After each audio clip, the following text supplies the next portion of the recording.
Hichi video hin biho zo se na bon jawe ni khopa pathinin dam na ap in aba joila te ho avela sazom ki theilenga hin na dam na ap is in pathin chu lo pin changhan lang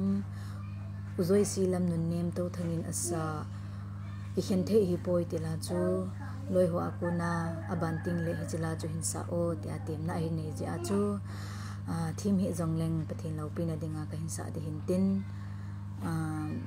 adang ho zong ka hin tim na num chu hijla hi ka ngai nu me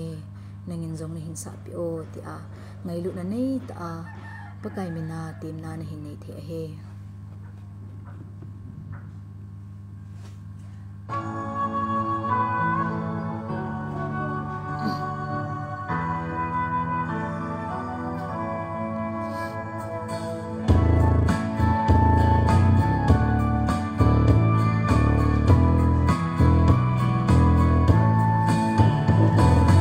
ngày lút na hơi hi hung lung loyo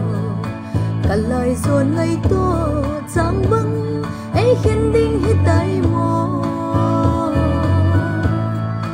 các câu na cùng khu a so tin ban zal ka hin sang zinge ngày tông do đầu ding hi tai mo hi khen hey kalai zon iding ithim thu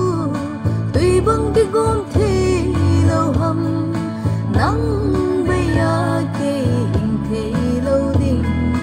ke beya nang zum mong zo de lo ding ngai lut ban zalin ne hin sang kit to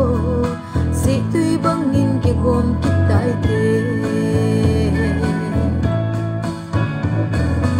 Isal na gam le mo na hi lo ipol na gam ma mun de ding in nei zo nai po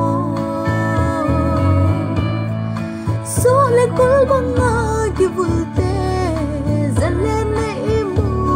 nai po I ding do gal bang I ham I shen thei I po o kalai zon iding ithim thu tui bang ki gom thei lo ham nang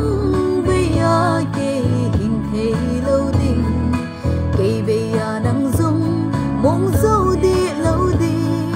ngai lut ban zalin ne hin sang kit to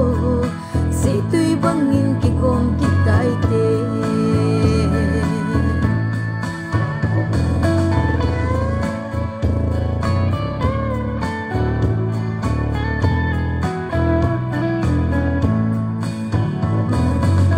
tu simi tha te du pa bang ilawa bang thai dinga lung igel sing hita nalai de tam lâu lai hay mo kunung ikan kho ding hi avel vedin gel khakit o